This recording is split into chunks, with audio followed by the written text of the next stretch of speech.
Vamos a analizar el modelo SIR para la propagación de epidemias. El modelo SIR, susceptible, infectado, recuperado, fue propuesto en 1927 por Kermack, bioquímico, y por el médico McKendrick para modelizar la propagación de enfermedades. Utiliza tres variables dependientes del tiempo. El tiempo t está medido normalmente en días y vamos a considerar que la población de una región, de una zona geográfica, está repartida entre tres posibilidades. S de t es la fracción de población susceptible de contraer la enfermedad en un momento t, es decir, la gente sana que puede contraer la enfermedad en cantidades relativas, porque S de t es la población sana susceptible de contraer la enfermedad dividido por la población total. También es una cantidad relativa I de t, que es la fracción de población infectada en un momento t, es decir, es la fracción de población enferma. Y R de t es la fracción de población recuperada, es decir, personas que han pasado la enfermedad en un momento t. Lo de recuperada es un término un poco eufemístico porque puede ser gente que haya recuperado la salud o gente que no haya superado la enfermedad, es decir, que haya fallecido. Todo esto para que la suma de estas tres cantidades relativas sea la unidad, es decir, porque son parte de la población dividido por la población total. Entonces la suma de las tres tiene que dar la población total dividido por la población total, es decir, la unidad.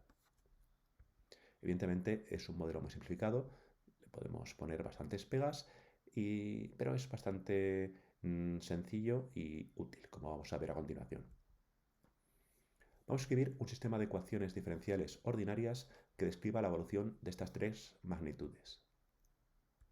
Empecemos por la derivada de la población susceptible con respecto al tiempo.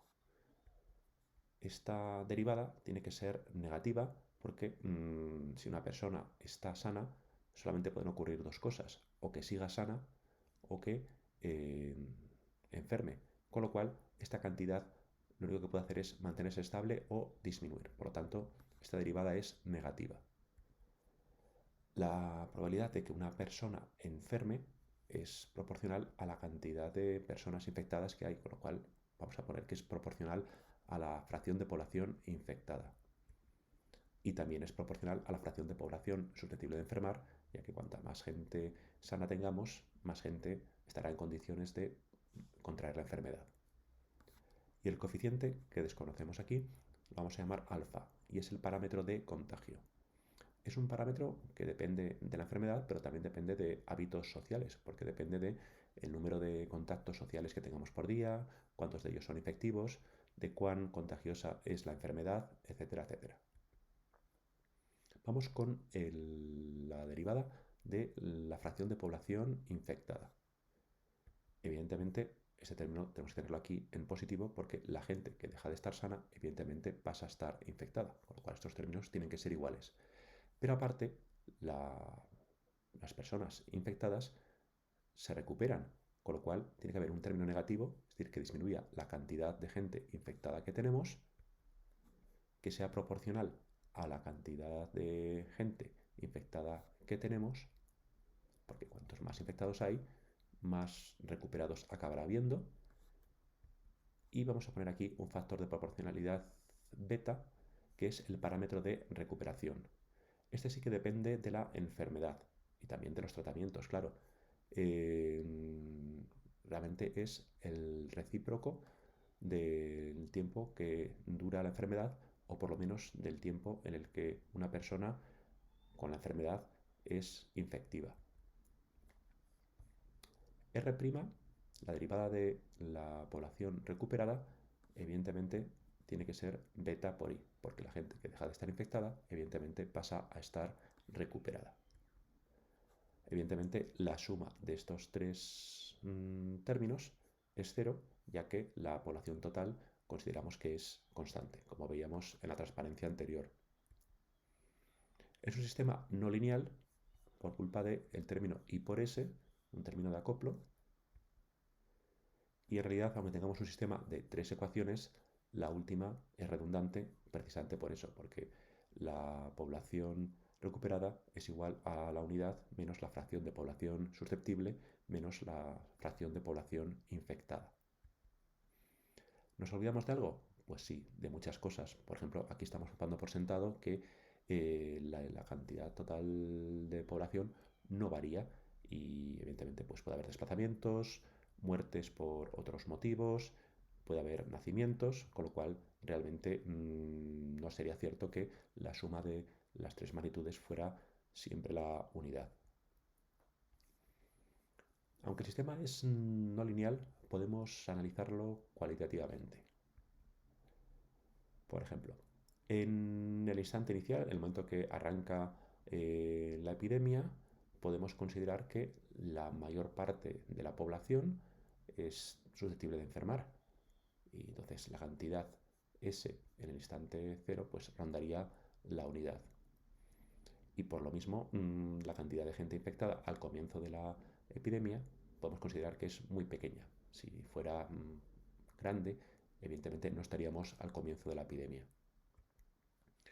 Por lo tanto, considerando que al principio la evolución es lenta, podemos tomar S como una cantidad más o menos constante, por lo menos en los primeros estadios de la propagación de la enfermedad, y entonces esta ecuación pasaría a ser una ecuación lineal, una ecuación del tipo de la desintegración radiactiva y otras que conocidas. Integramos esta ecuación con esta aproximación y vemos que tenemos una propagación de la enfermedad exponencial. El exponente no es más que este término que tenemos aquí. Y esto es lo que observamos en los primeros días de una epidemia o de una pandemia, que se representan las curvas de aumento de casos en escala logarítmica precisamente para dar cuenta de esta transmisión exponencial. ¿Cuándo se alcanza el equilibrio en este sistema de ecuaciones? Cuando las tres velocidades son cero, es decir, cuando no varía ni la población susceptible, ni la población infectada, ni la población recuperada. Está claro que para que esta derivada se anule, y tiene que ser cero, y con esta se anulan las otras dos derivadas. Con lo cual, el equilibrio se da cuando la fracción de población infectada se anula, es decir, cuando ya no hay infectados, cosa que parece bastante razonable. La enfermedad, la epidemia se detiene cuando deja de haber infectados. S', como decíamos, es siempre negativa, la R' es siempre positiva, el número de recuperados siempre aumenta, y la única que puede tener signo positivo o negativo, dependiendo de las circunstancias, es la variación de la fracción de población infectada. Vemos que, de manera que S, I y R son todas positivas, esta derivada es positiva si la fracción de población susceptible es mayor que el cociente beta por alfa. Es decir, si se da esta condición, la población infectada aumentará. Pero si la fracción de población sana es pequeña comparada con beta partido por alfa, vemos que el número de infectados va a disminuir. Entonces podemos hablar de que la transmisión de la enfermedad está controlada, es decir, seguirá habiendo casos, pero va a haber cada vez menos casos. Esto está relacionado con la inmunidad de grupo. Es decir, si la fracción de población sana es menor que una determinada cantidad, entonces la propagación de la enfermedad va a estar controlada. Entonces, parte del juego sería rebajar la cantidad de personas susceptibles de contraer la enfermedad. Una manera agresiva de rebajar la cantidad de gente susceptible de enfermar es permitiendo que enferme, lo cual, una propagación descontrolada, lo cual evidentemente no es nada razonable, con lo cual otra estrategia distinta para disminuir la cantidad de población susceptible de enfermar es vacunándola. Con esto rebajamos la cantidad de personas que inicialmente son susceptibles de contraer la enfermedad. Al recíproco de este coeficiente, alfa por beta, lo llamamos número básico de reproducción y es un número muy conocido. Lo llamamos R0. Es el número de infecciones primarias que provoca un paciente introducido en una población susceptible sana. Cuando digo primarias, es decir, son las personas a las que contagia este paciente, no a los que contagian las personas que ha contagiado a su vez este paciente, que serían infecciones secundarias. Es decir, una persona enferma, ¿a cuántas personas contagia directamente. ¿Cómo estimamos el número básico de reproducción? Si tenemos en cuenta que el número básico de reproducción es el número medio de infecciones que provoca un paciente enfermo en una población sana, lo podemos estimar de la siguiente manera. Podemos estimar la cantidad de contactos potencialmente contagiosos que tiene una persona al día.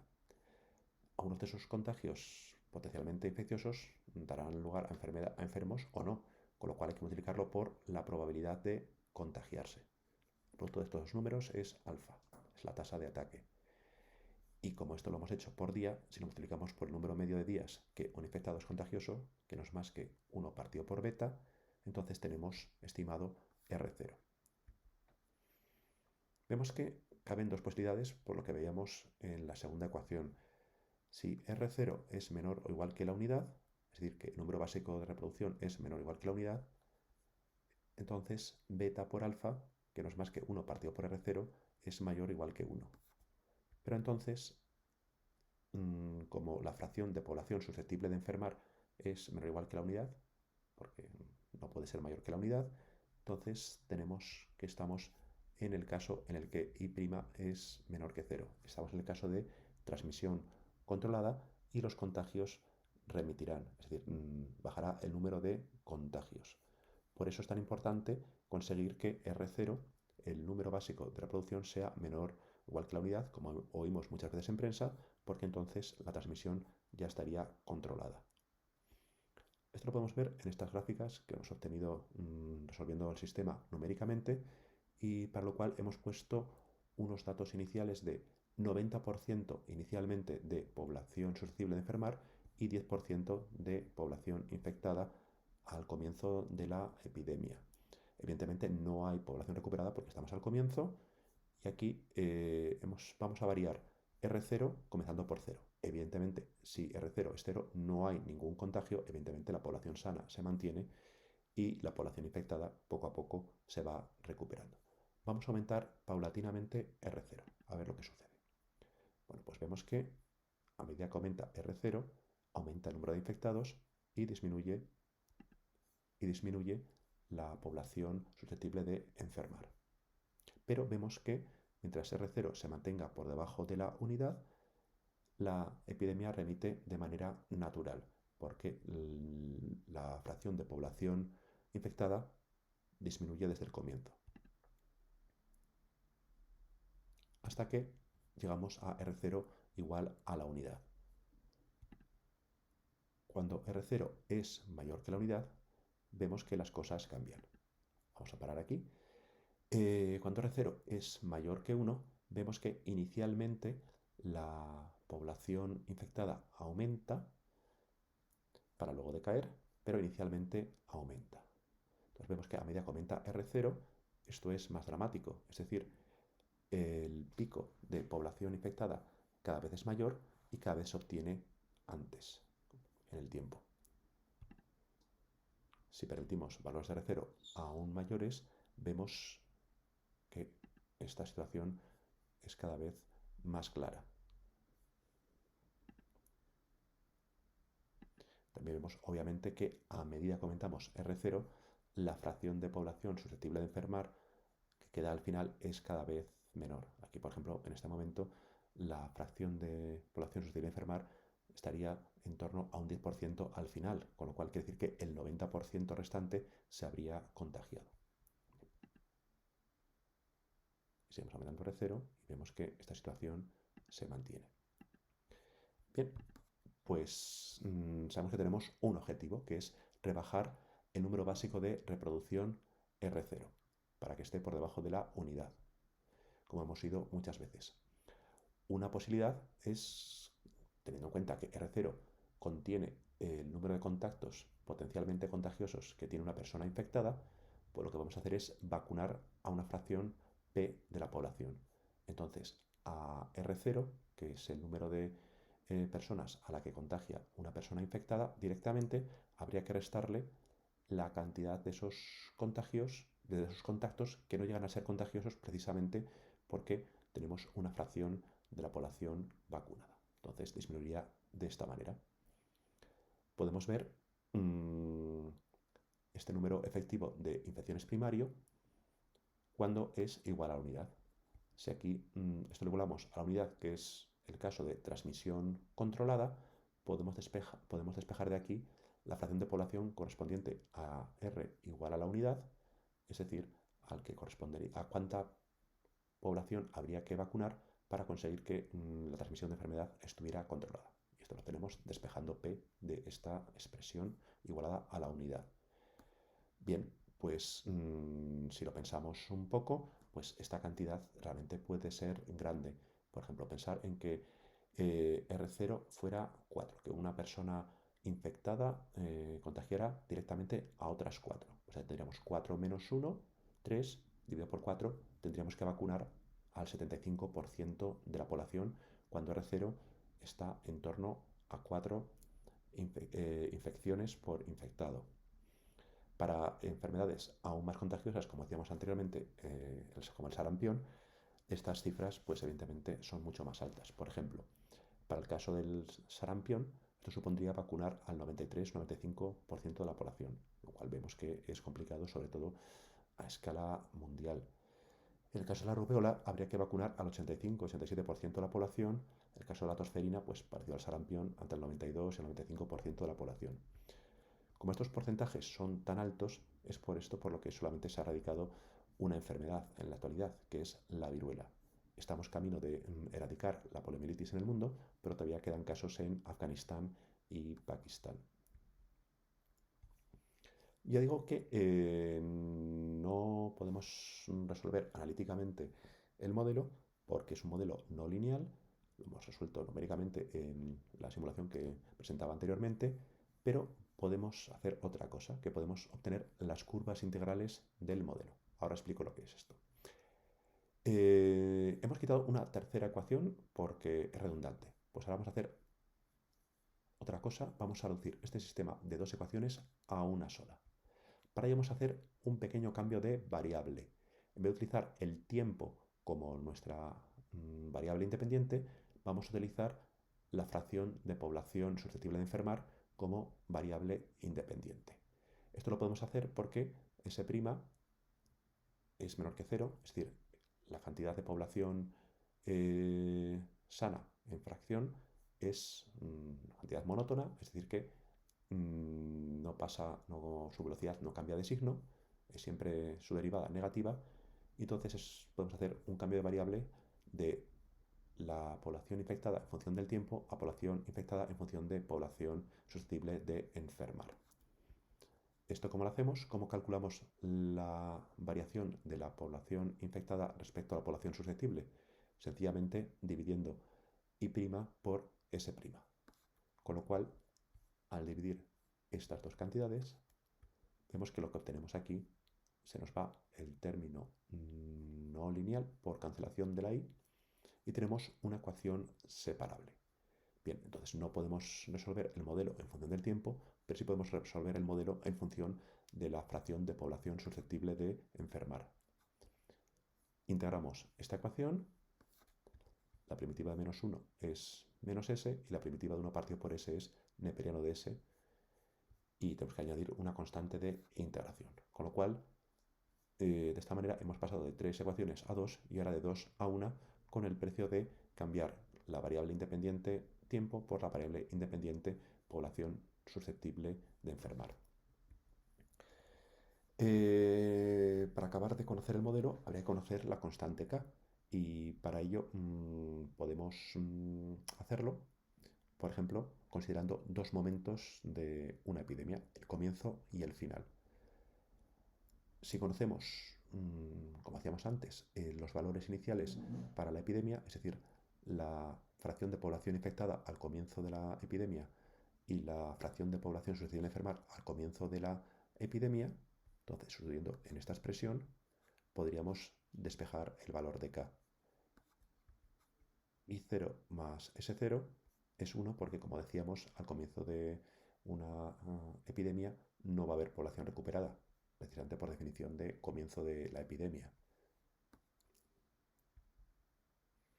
Entonces vemos que esta cantidad es mayor o igual que la unidad porque ahí tenemos 1 menos un logaritmo y es el logaritmo de un número menor que 1, con lo cual este neperiano es negativo. También podemos considerar que conocemos el final de la epidemia, es decir, pasada la epidemia, el número de infectados será nulo porque la epidemia ha terminado y podemos conocer la población que queda que no ha enfermado. Bien, pues entonces, si obtenemos aquí 0 como fracción de población infectada y esta S subinfinito como población sana al final de susceptible de enfermar, al final de la epidemia, podríamos de aquí despejar K. Bien, evidentemente ambos cálculos adolecen de un problema que habría que conocer R0. Pero precisamente podemos usar que tenemos dos expresiones para la constante de integración K para obtener el valor de R0. Igualamos el valor de la constante K que hemos obtenido usando los datos al comienzo de la epidemia con el valor de K obtenido usando los valores al final de la epidemia. Desde aquí podemos despejar R0 utilizando la fracción de población sana al final de la epidemia y la fracción de población susceptible de enfermar al comienzo de la epidemia. Hemos oído hablar muchas veces del famoso pico de la curva. El pico de la curva no es más que un máximo y lo podemos obtener analíticamente utilizando esta solución del modelo. ¿Cuándo se alcanza el valor máximo de infectados? Es decir, el pico de la curva. Evidentemente, cuando la derivada de i es nula. Entonces, derivamos esta expresión con respecto a s. La derivada del neperiano de s es 1 partido por s. La derivada de s es la unidad. Y entonces obtenemos que el valor crítico en el cual se alcanza el máximo de infectados corresponde a una fracción S de población susceptible de enfermar igual a 1 partido por R0, que era el famoso valor crítico que habíamos obtenido con anterioridad. Entonces, por tanto, como S es una magnitud que solamente puede estar entre 0 y 1, solamente se alcanzará este máximo si R0 es un número mayor o igual que 1 para que S sea menor o igual que la unidad. Como ya habíamos visto, si el número básico de reproducción es menor que la unidad, los contagios siempre decrecen, ya que la variación de la población infectada será negativa. El valor máximo de la fracción de población infectada lo obtenemos simplemente sustituyendo este valor crítico en la expresión de arriba si R0 es mayor o igual que la unidad. Obviamente, como ya decía, si R0 es menor que la unidad, el valor máximo de la fracción infectada será el inicial, ya que esa fracción de población siempre decrece. El máximo en ese caso sería el valor de la fracción de población infectada al comienzo de la epidemia. No confundamos el valor máximo de población infectada con el total de infectados, porque el total de infectados no es más que la unidad menos el número de la fracción de población susceptible de enfermar que queda al final de la enfermedad. Es decir, sería el total menos la gente que no ha enfermado. Aquí podemos representarlo, ya tenemos el modelo resuelto de manera analítica en función de R0. Aquí tenemos, ojo que estas gráficas hay que leerlas de derecha a izquierda, porque comenzamos con una población susceptible de enfermar próxima a la unidad y a medida que avanza la epidemia, pues evidentemente cada vez tenemos menos personas sanas. Entonces vamos a comenzar inicialmente con un valor de R0 pequeño y vemos que evidentemente la población infectada decae inicialmente. Aquí lo tenemos. Quizá ha ido un poquito deprisa. Vamos a hacer un poquito más despacio.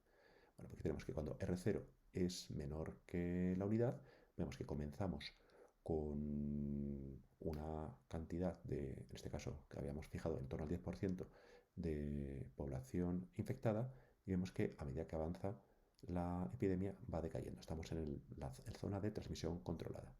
Pero cuando R0 supera la unidad, vemos que estas cosas cambian. Comenzamos la epidemia con un número creciente de infectados, que cada vez es mayor a medida que R0 es mayor, para luego decaer.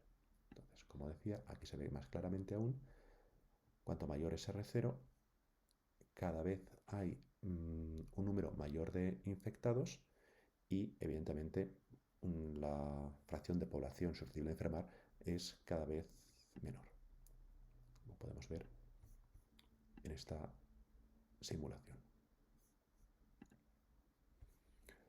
¿Cuándo termina la epidemia? Pues lo teníamos en la presentación anterior. Aquí lo tenemos, pues evidentemente la epidemia termina cuando ya no hay más infectados. Es decir, para este valor que tenemos aquí de fracción de población susceptible de enfermar final. Es decir, cuando se para la epidemia porque la fracción I es igual a 0.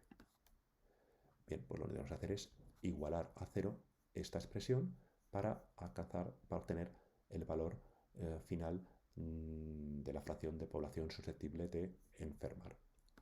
Bien, una vez más, esta expresión hay que resolverla numéricamente y aquí tenemos la gráfica. La epidemia, como ya decía, se extiende desde 1 para la fracción de población sana hasta este valor de fracción de población susceptible de enfermar final, que son el número de personas que quedan libres de enfermedad al final de la epidemia. Entonces aquí lo tenemos representado, este valor de S en función de R0, del número básico de reproducción. Entonces, evidentemente, cuando R0 es 0, ese valor para S es la unidad. Pero a medida que avanza R0, pues cada vez vemos que el número de personas susceptibles de enfermar al final de la epidemia es cada vez menor. Es decir, el número de personas sanas al final de la epidemia. Críticas al modelo SIR. Es un modelo muy simple, un modelo que proporciona resultados interesantes, como comentaba anteriormente, pero es un modelo determinista, no un modelo probabilístico. Es decir, muchas de las situaciones que hemos descrito aquí, como contagios y demás, no son sí o sí, sino que son probabilísticas.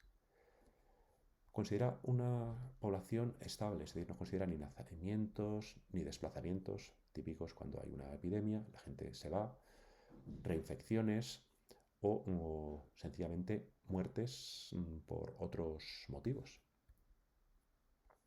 Sí podemos tener en cuenta la reinfección, es decir, personas que pasada la enfermedad vuelven a padecerla por una segunda infección. ¿Cómo lo podemos tener en cuenta? Pues de esta manera. Si dentro de la población recuperada habría que restar una cantidad de esta población recuperada con un factor de reinfección gamma. Es decir, las personas que al cabo de un tiempo de haber pasado la enfermedad vuelven a padecerla. Y esas personas vuelven a la casilla de partida, vuelven a ser personas susceptibles de contraer la enfermedad. Entonces vemos que la reinfección es sencilla de incorporarse. Bueno, pues también podemos pensar otro tipo de situaciones, por ejemplo, una epidemia, un apocalipsis zombie. En un apocalipsis zombie, pues no tendrá mucho sentido hablar de recuperados porque del zombismo no se sale. En cambio, los zombies infectados sí que pueden desaparecer de nuestras ecuaciones porque los sanos acaban con ellos. Es decir, con lo cual aquí tenemos un término negativo. Evidentemente, el número de zombies disminuye cuantas más personas sanas, susceptibles de enfermar, existen, con lo cual podríamos tener un término aquí en estas ecuaciones y tratar esta situación hipotética. Pero hay que estar preparados para todo. Bueno, pues espero que os haya gustado esta presentación, en la que simplemente quería ver que con unas pocas semanas de ecuaciones diferenciales podíamos entender los modelos más sencillos de propagación de enfermedades. Y si queréis más información o de dónde he sacado yo la información, pues básicamente de estas dos referencias. De este libro, que además está en abierto, de Blanchard, Devaney y Hall, Differential Equations, y de este artículo reciente de Bartolomé Luque, profesor de la Politécnica de Madrid, Ballesteros y Miramontes, cómo modelizar una pandemia, que apareció en Investigación y Ciencia el año 2020.